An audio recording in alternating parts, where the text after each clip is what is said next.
Viva! Sejam bem-vindos a mais uma grande conversa, o segundo episódio. Este segundo episódio tem como grande tema a elite. Vamos iniciar a nossa conversa e um grande debate sobre a atualidade e este grande temática. Vamos, dou as boas-vindas, Marido Rosário, Louro, Alexandre Real e Sofia Afonso Ferreira. Uma vez mais, vamos estar aqui pelo menos 45 minutos à conversa sobre a atualidade do nosso país ou internacional e da grande conversa.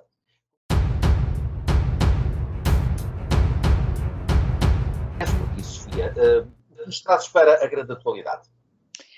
Bem, eu trago o assunto da vacina. Vamos todos a falar sobre esta questão. Eu penso que isto é algo profundamente errado quando esta vacina tem números estatísticos baixíssimos de efeitos secundários.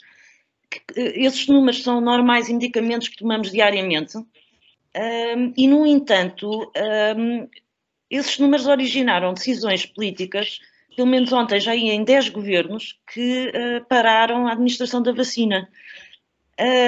Mas o que eu acho grave é que isto é uma decisão política.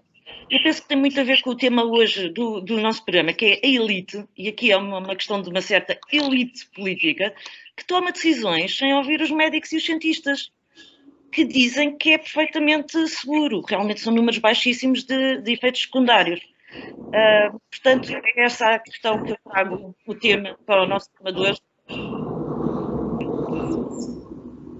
Sofia, estamos a ouvir com alguma interferência, de facto, acho que todos os nossos espectadores já perceberam que tu estás diferente de nós, não é nenhuma parte de posição de ruptura ou o que seja, mas não é uma Sofia exit, mas é porque estás fora, e nota-se agora também pelo contacto.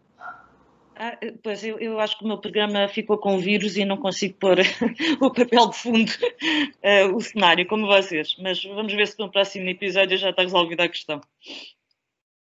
Muito bem. E, Rosário, o que nos traz para a atualidade? Pois, eu como não falei com a Sofia, trazia exatamente o mesmo tema da Sofia, porque esse é o grande tema da atualidade. E gostava de partilhar convosco uma história engraçada que me aconteceu a semana passada. Um dos meus irmãos foi contatado pelo centro de saúde para se vacinar, mas não queria vacinar-se porque acha que as vacinas não estão suficientemente testadas e tem dúvidas sobre a sua eficácia. Depois de alguma discussão familiar, lá acabou por tomar a primeira dose da vacina, da AstraZeneca, e na noite seguinte, nessa noite passou pessimamente, teve imensas dores de cabeça, teve um bocadinho de febre, ficou com dores no corpo, mas no dia seguinte a vacina foi suspensa. Eu não voltei a falar com ele desde esse dia, mas calculo que neste momento ele deve andar a rogar-me pragas, porque por 24 horas ele não tinha tomado a vacina, que era o que ele queria fazer. E eu, de qualquer maneira, fiquei preocupada e procurei falar com algumas pessoas que têm tomado esta e outras vacinas e constatei que, de uma forma geral, todas as pessoas têm tido efeitos secundários imediatos. Dores no corpo, febre, mal-estar, dores de cabeça. E depois, ao fim de 24, 48 horas, a coisa passa. Eu acho que a Direção-Geral de Saúde já devia ter tido o cuidado de dar algumas informações mais detalhadas sobre este tema, porque claramente todas as vacinas apresentam efeitos secundários imediatos e é importante que as pessoas não se assustem e saibam exatamente o que é que devem fazer.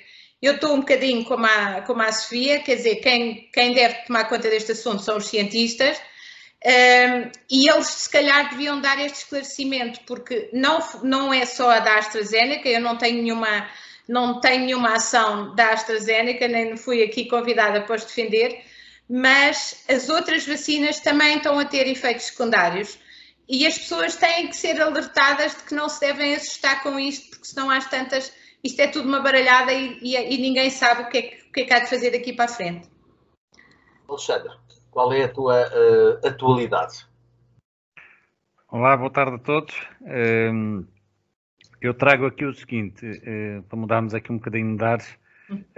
Esta semana o André Veríssimo saiu do Jornal de Negócios como diretor e eu gostava de dar aqui publicamente uma palavra de apreço e consideração pelo André, porque foi até pela pessoa, por ele que eu entrei no Jornal de Negócios, que me convidou e que eu comecei a escrever no jornal, e ao longo destes anos tivemos sempre uma relação muito interessante e de um extremo profissionalismo e de um distanciamento, que é aquilo que o jornalismo deve promover.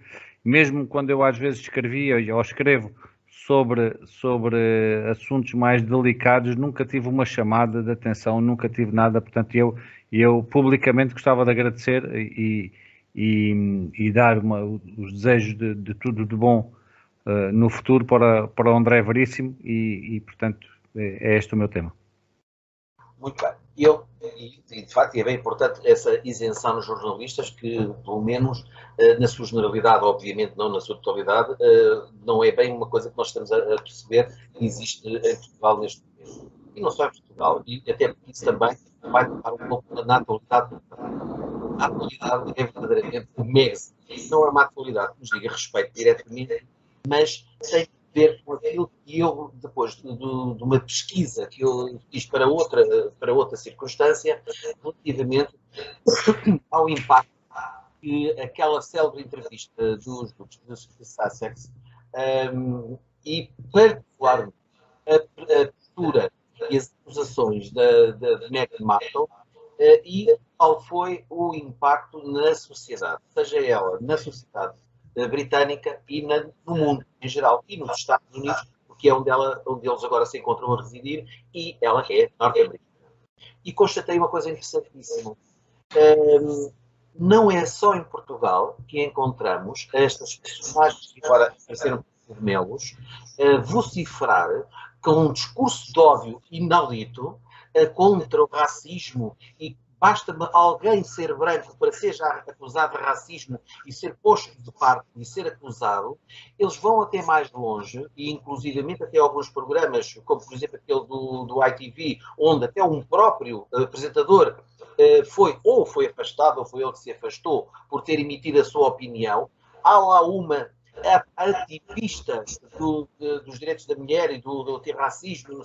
A senhora dá-se ao dislate de insultar os entrevistadores. Portanto, este verdadeiramente é um tema da atualidade. Isto não é uma coisa localizada, é sim ao nível mundial. Estes novos discursos, esta nova, vamos chamar, são verdadeiramente os novos terroristas e os novos guerrilheiros sociais. E esta, parece-me a mim, é uma atualidade neste momento um bocadinho preocupante. Vamos, depois destas nossas viagens pela nossa apreciação da atualidade individual de cada um, e vamos iniciar o nosso tema, o grande tema, que é a elite.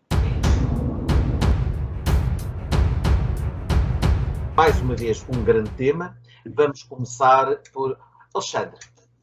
A elite. O que é a elite para ti? Há uma elite identificada em Portugal? Se há, onde é que ela está, quem são, o que fazem?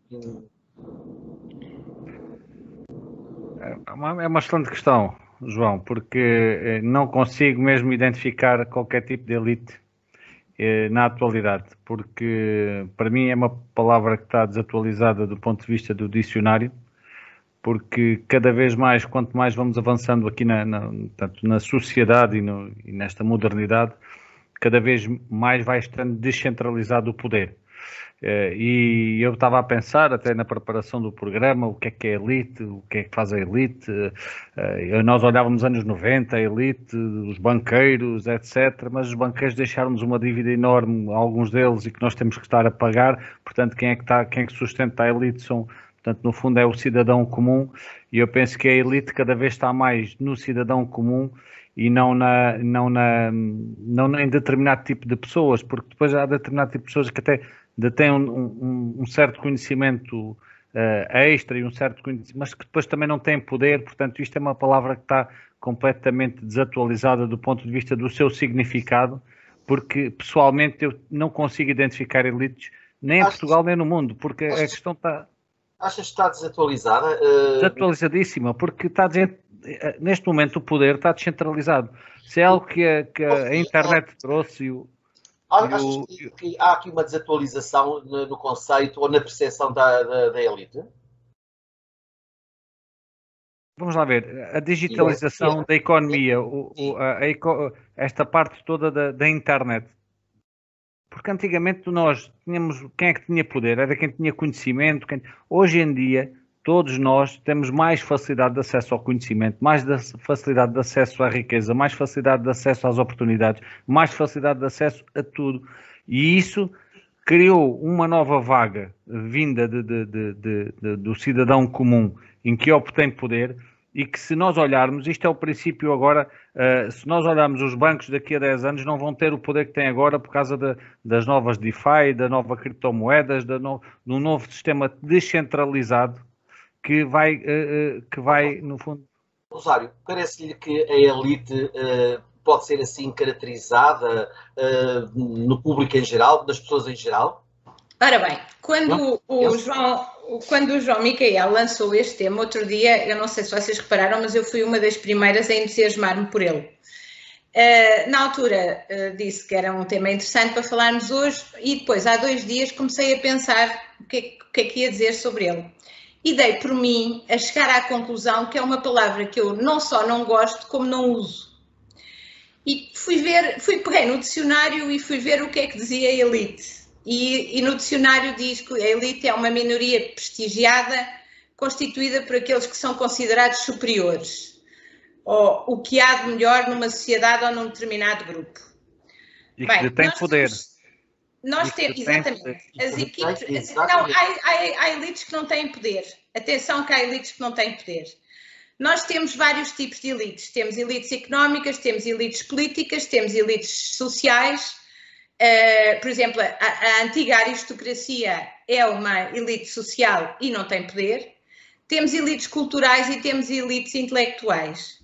E eu destas elites todas, as únicas que eventualmente suporto talvez sejam as culturais e as intelectuais, mais as culturais do que as intelectuais.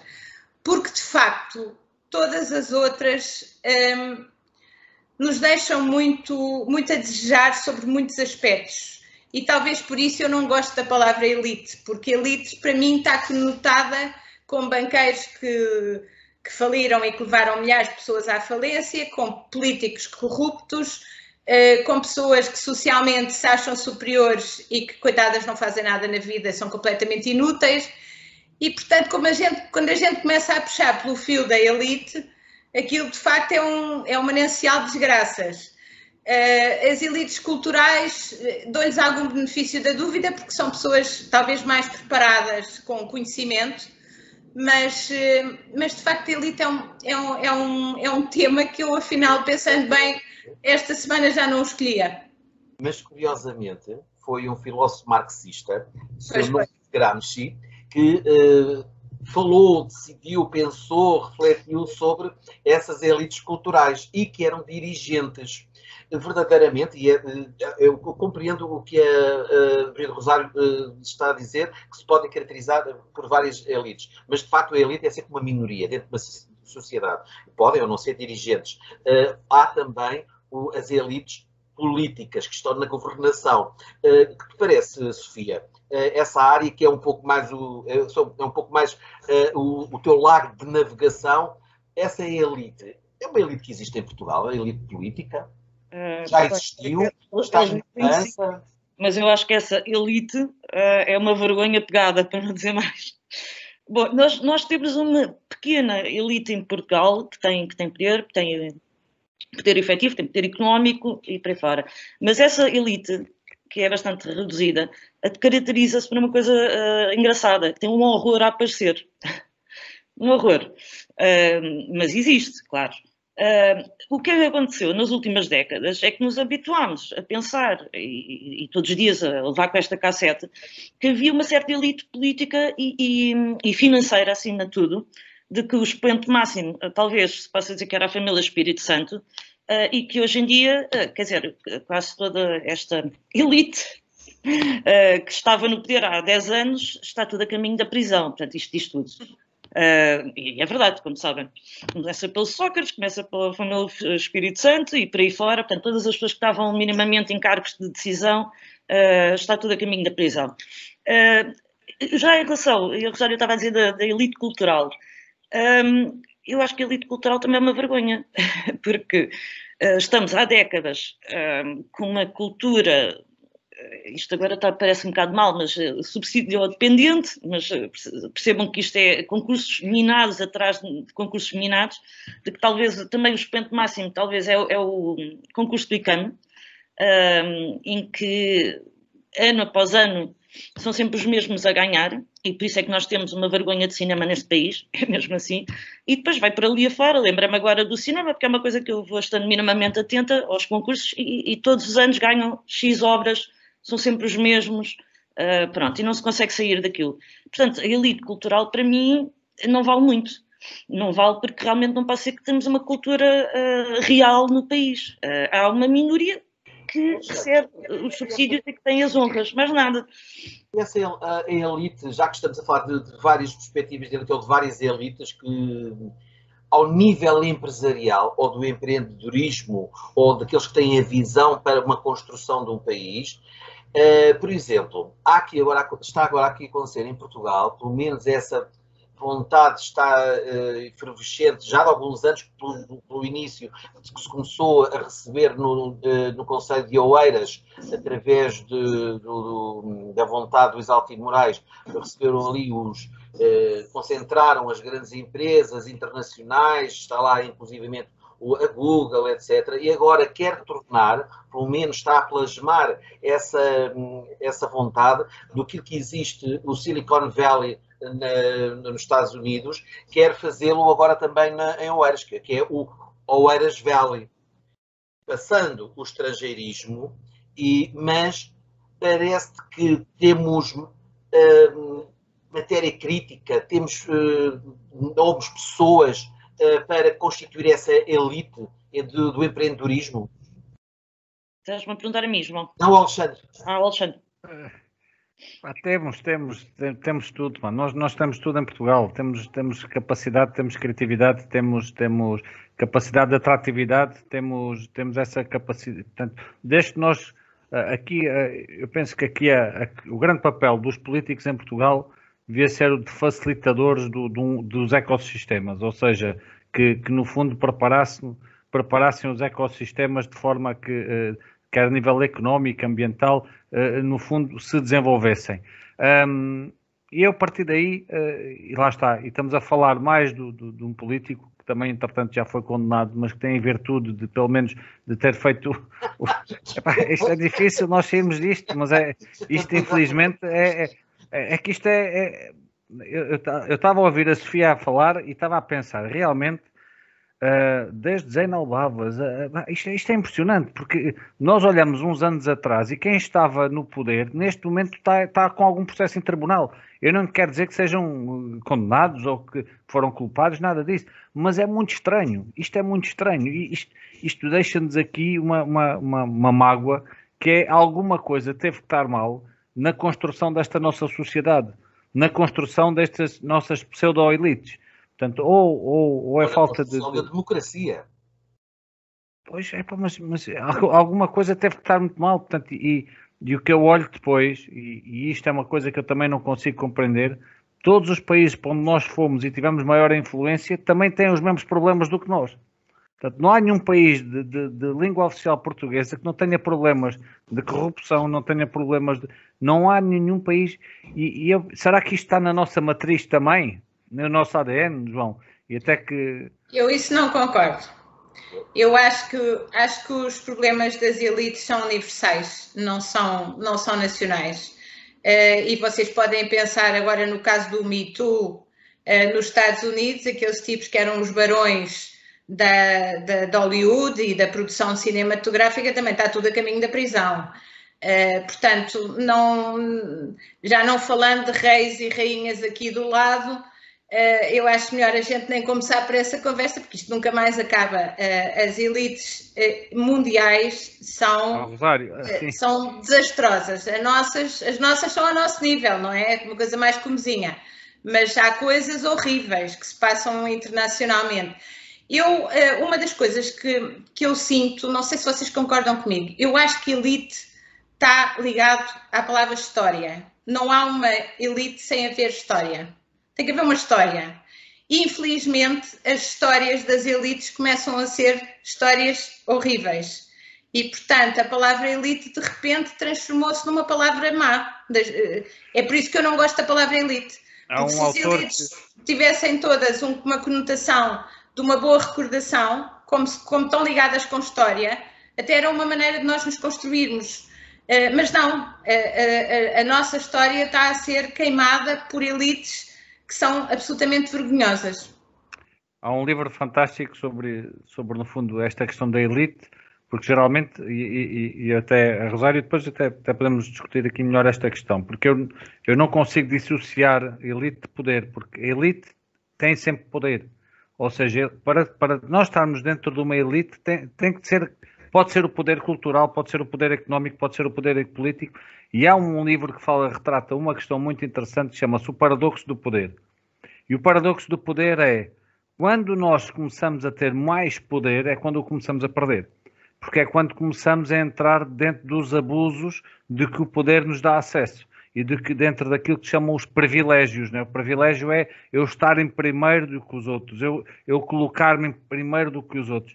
E aí é quando o poder então e a elite para mim começa na decadência. Mas aí o que está, não é subentendido, mas está mal compreendido, é que a elite pode ter um poder, mas pode não ser um poder executivo, pode ser um poder até influenciador, e inclusivamente tem que se perceber que a elite deveria, isso sim, ter a consciência de que tem uma responsabilidade. Tem uma responsabilidade, exatamente, é um serviço, não é um estatuto, em primeiro lugar. E o Alexandre há pouco disse uma coisa interessante, é que o governo, ou pelo menos o Estado, este ou todos, deveriam considerar e até apoiar os vários ecossistemas. Acho isso interessante porque tem que ver exatamente aquilo que nós falámos desde o início, que foi também iniciado pela Maria do Rosário, que é as várias tipologias de elite. Ou seja, havendo o reconhecimento, apoio, etc., e elas próprias também autoconhecendo-se, utilizando aquela velha frase que todos nós estudamos logo no início da filosofia, que é homem, conhece-te a ti próprio, que verdadeiramente, antes de mais, tem que se perceber que há compartimentação das elites, são sempre baseadas no conhecimento, independentemente do que seja. E depois é o dever, é o serviço à causa pública. E isso é o que distingue todo o resto. O que nós vemos, e aliás, há aquelas demonstrações em que são os primeiros a tomar a vacina, inclusive os servidores dos que estão à frente, não são elite nenhuma, são os que estão acima. É que vão também por arrasto, porque fazem parte de uma comitiva que também passam à frente. Isso é que é algo que tem que imediatamente determinar. Mas é isso que acaba com o poder. É isso que acaba com o poder. Porque o que nos dá poder é servir os outros. E enquanto as elites, ou enquanto as pessoas não compreenderem que é o servir que nos dá poder, porque é o servir que nos dá respeito. Quando nós olhamos para um Gandhi, nós atribuímos um poder enorme. Porquê? Porque é uma pessoa que nós queremos seguir. Sentimos que é uma pessoa que tem bons princípios, bons valores e bons... Ele era um líder. E que serve a sociedade. Portanto, ou seja, nós sempre temos, para crescer, enquanto poder e enquanto elite, temos que servir os outros. Eu faço agora a cada um, agora de repente, se vocês conseguiriam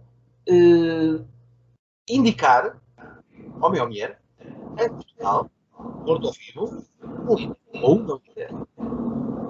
Uma líder? Um líder ou uma líder. Dentro disto, destas características que nós falamos. Oh, João Micael, é um assunto que vamos ter que pensar. É capaz de demorar um bocadinho. A gente chega lá, mas não vai ser rápido. Há outra temática, não é? Não vai ser rápido. A mim ocorre-me logo o nome. Apesar de eu não ser católica praticante, por acaso, faz agora exatamente 5 anos, estava em Roma no meu dia de anos e fui ao Vaticano assistir à missa. E vi um dos, estranho, discursos mais políticos e interessantes e foi preferido pelo Papa. Eu gosto muito do Papa atual, acho que ele é um líder e é uma pessoa muito sensata e que tem as prioridades. Sofia, mas não é português, era o João Miguel desafiou com um português, por isso é que eu estava com dificuldade. O senhor já tinha dito o Papa também.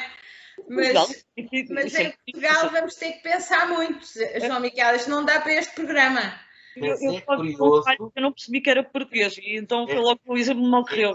Foi o meu método, mas de qualquer maneira é curioso, que eu estou a recordar que foi aqui há bastante tempo que se fez ao nível nacional uma eleição do português do século, e quem ganhou? Há de pessoas, de personalidades como o Infante Dom Henrique, Dom João II, Camões, etc, etc. E quem foi o eleito? Salazar. Não o escolheria como líder. Eu escolheria, sim, exatamente, esse rei, o Dom João II, o que foi apelidado de príncipe perfeito. Mais há, seguramente. Por uma razão muito simples. Ele era um líder porque ele estava mesmo ao serviço da construção de uma ideia de nação e que estava a ser cada vez mais transatlântica, mas baseada no conhecimento, baseada numa estratégia que ele conseguiu criar, de tal maneira que Portugal, na sua época e sob o seu poder e sua influência, conseguiu assinar um tratado com Espanha a dividir o mundo. Isto não é fácil, e que conseguiu, inclusivamente, por causa do conhecimento que detinha, até modificar o próprio tratado de maneira a que pudesse incluir o Brasil, que não estava oficialmente descoberto, mas que nós já sabíamos que estava lá, que já lá havia a terra. Portanto, para mim, este seria um grande líder. Mas há mais, seguramente, havia grandes líderes. Sim, se fôssemos à história, podemos pensar no Luís de Camões, não é? O Luís de Camões teve uma decisão, teve uma influência vital na língua portuguesa, que se fala hoje em todo o mundo. Eu estava a pensar mais hoje, nos dias de hoje. Há uma senhora que ninguém se apercebeu na altura do alcance daquela senhora, porque ela também não teve muita oportunidade, que foi Maria de Lourdes Pita Silva. Foi uma mulher com um grande alcance, que poderia ter feito verdadeiramente algo de interessante, mas ela não era por ser a primeira mulher, primeira-ministro, mas também era porque ela estava num grupo só de homens, numa altura muito complicada, e que ainda por cima ela fez parte, não foi do governo de iniciativa presidencial, ela foi. Ela não ganhou eleições. Sim, eu acho que foi. Acho que foi um governo de iniciativa presidencial. Mas eu acho que é difícil considerá-la uma elite. Acho difícil, quer dizer, acho que ela não vai ficar para a história daqui a 100 anos. Não, ela também morreu cedo demais, mas verdadeiramente é aquilo que há pouco a Sofia estava a dizer também, que é uma qualidade interessante em certas elites que existem. Em Portugal, há certas elites que têm o horror à exposição. E isto existe em muitas. Não querem aparecer, ponto. Pura e simplesmente. Preferem operar, preferem influenciar, não diria na sombra, que isso até parece uma coisa muito escusa, mas em segundo plano. Isso acontece também em muitas circunstâncias. São as pessoas discretas, por assim dizer. Há também creio que há elites que possam ser as mais visíveis, as mais cabeça de cartaz, as dos tapetes vermelhos ou das passadeiras vermelhas, e os outros que são os mais discretos, os mais escondidos, os por trás das portas, etc. Mas aí, João, aí começamos a entrar, assim, o ser uma estrela, o ser conhecido, não significa que seja importante. Portanto, e o que me parece é que há muita exposição a pessoas conhecidas que, para mim, às vezes pessoalmente, não têm qualquer tipo de importância e que influenciam até muita da nossa sociedade, mas que são influências vazias, que são influências que, sei lá, alguém faz uma entrevista a mostrar a sua casa nova, ou a mostrar a sua roupa nova, são coisas vazias. O que é que aquilo acrescenta à sociedade? O que é que aquilo acrescenta à humanidade? O que é que aquilo acrescenta ao ser humano? Não sei. É interessante porque, por exemplo, hoje em dia, inclusivamente até há prémios, distinguem pessoas porque são as influenciadoras, as pessoas mais influentes. E nós até vamos ver algumas dessas pessoas como Ninguém as conhece.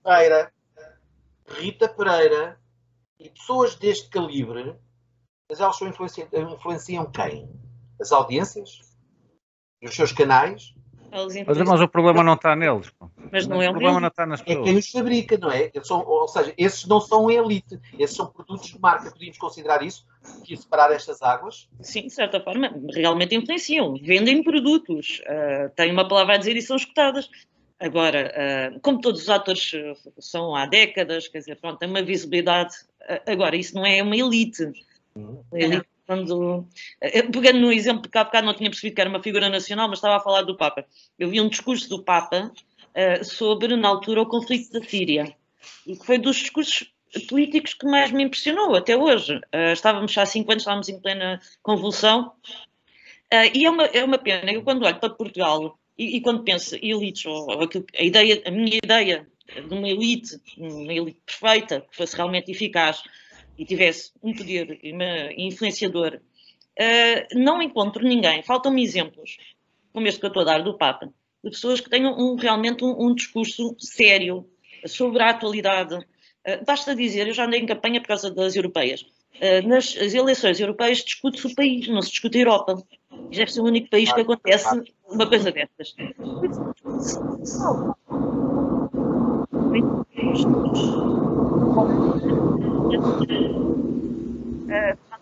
É assim o estado do país. Falta-nos realmente uma elite. A grande conclusão é que estamos a falar de algo que faz falta no país. Podemos falar de duas pessoas, uma delas falecida o ano passado, Eduardo Lourenço, e uma que ainda é viva e ainda está connosco, Adriano Moreira. Sim. Este calibre. Eu há bocado, quando falei das elites culturais, esses para mim são as elites culturais. Não são propriamente os que concorrem aos filmes do ICAM. Eu acho que nós temos elites culturais, temos escritores, temos o Lobo Antunes, temos vários, e acho que temos, podem não ser de dimensão universal, mas são de dimensão nacional, e eu respeito-os. As outras sociais, políticas e económicas é que é uma pena, porque de facto... Mas será que o António Guterres não faz parte da nossa elite? Faz. Portanto, o António Guterres o António Guterres é claramente um aspecto bom da nossa elite, provavelmente. Sim. E nessa perspectiva e nesse patamar onde está o António Guterres, não há dois. Nacional, poderíamos incluir o Durão Barroso? Eu acho que o António Guterres foi um bocadinho mais longe.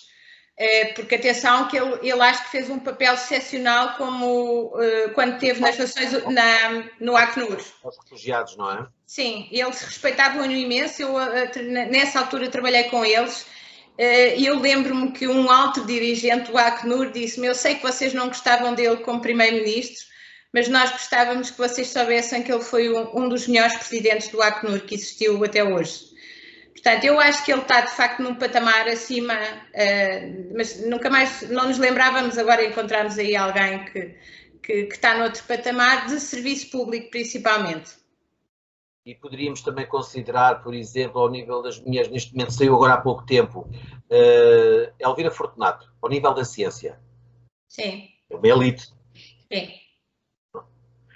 E garanto-vos, e enquanto fundador e presidente da Comissão de Honra do Prémio Fémina, que ao nível das ciências e não só, Portugal está muitíssimo bem representado com estes senhores e com reconhecimento internacional e pelos seus pares.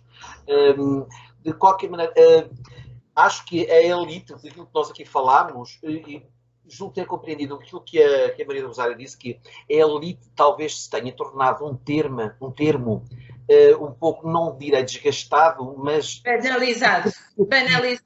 Ou banalizado ou depreciativo, ou seja, sujou-se com o tempo.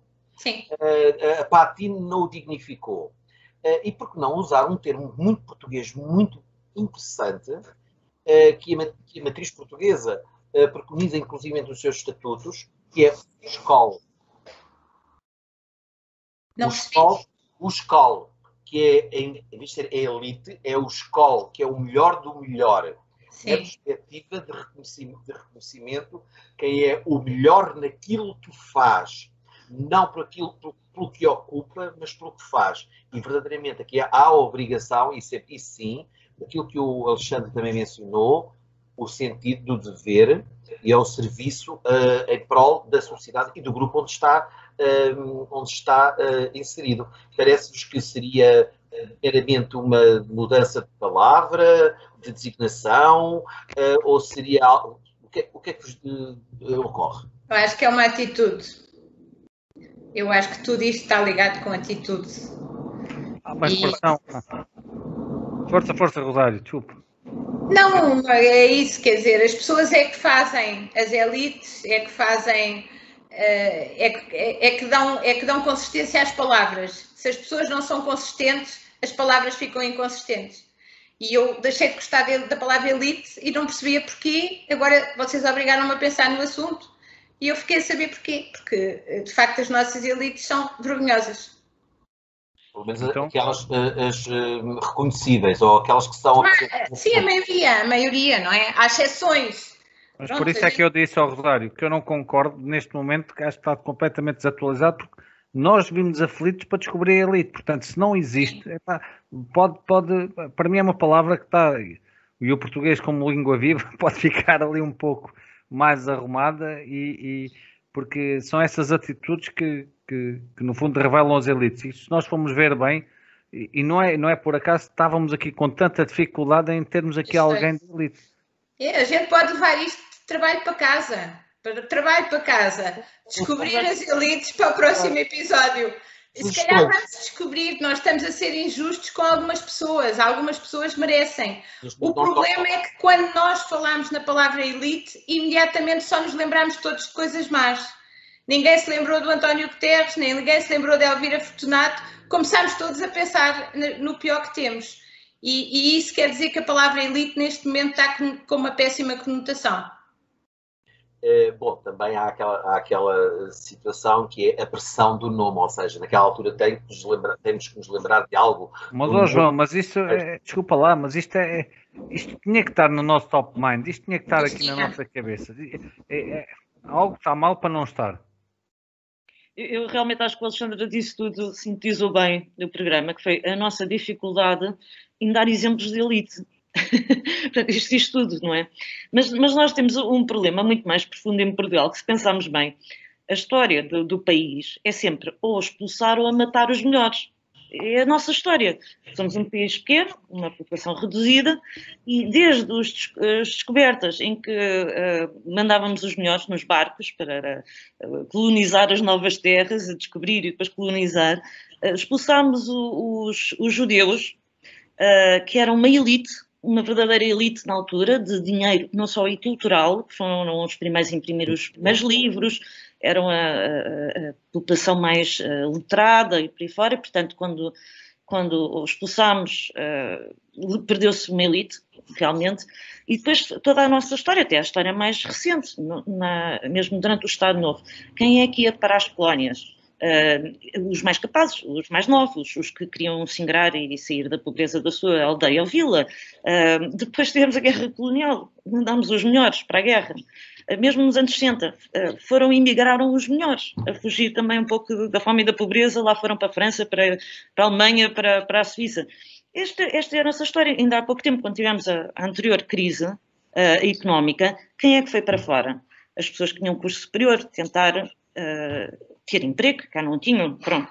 Portanto, esta é a história do país. Depois ficamos também um bocado preocupados porque é que somos tão... estas pessoas do fado eterno, não é? De sempre mas olha que eu não acho isso negativo. Sinceramente... É um pouco a nossa história. Sempre, de certa forma... De qualquer maneira, houve alturas, e bastantes, não foram tão poucas como isso, em que houve inclusivamente a atração de cérebros para virem ensinar em Portugal, ou para, juntamente com os portugueses, criarem coisas novas. E o que o Alexandre ia dizer, que depois peço que ele depois conclua, porque estamos a chegar também ao fim do nosso tempo, é que a elite não precisa estar toda encerrada em Portugal. A elite pode estar espalhada nos 4 cantos do mundo. Agora, nós temos que reconhecer onde é que eles estão. E temos que saber quem eles são. E então, qual é também o instrumento que é absolutamente necessário atualmente, nos dias que correm? Os órgãos de comunicação social. E quem são as pessoas que são esmagadoramente denotadas ou demonstradas ou diariamente nos são postas na nossa casa? Os jogadores de futebol são os atores das novelas que se entrevistam a si próprios, são sempre os mesmos. Não é que eles não tenham capacidade, não sejam bons no que fazem, com certeza, mas um país não é só constituído por aquelas pessoas. Há todo o resto de um país por trás. Ou então programas que passam a vida a pedir às pessoas para encontrarem as suas vidas muito desgraçadinhas, que morreram, caíram da escada, levaram uma facada e não sei o quê, tiveram cancro. Por amor de Deus, isto não podemos de maneira nenhuma ter conhecimento que haja pessoas boas a fazer isto ou aquilo. Portanto, acho que a elite, de facto, e é uma verdade, lógico, nunca vamos esgotar em cada uma das nossas conversas um grande tema, porque ele é tão grande. Podemos voltar à elite com outras roupagens. Alexandre, estavas a querer...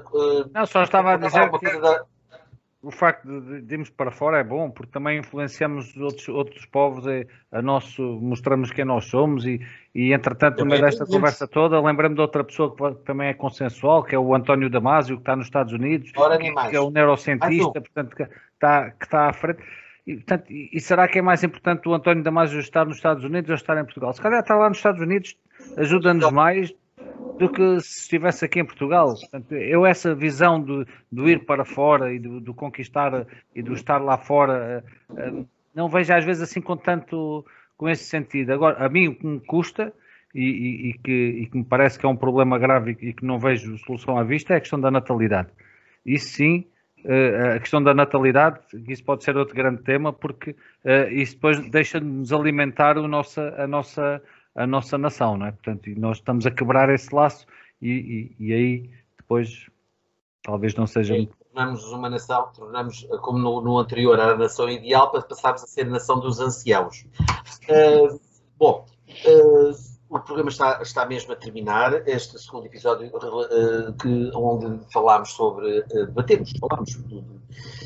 explorámos conceitos e o que seria a elite, e vamos então para o último minuto do Grande Conversa.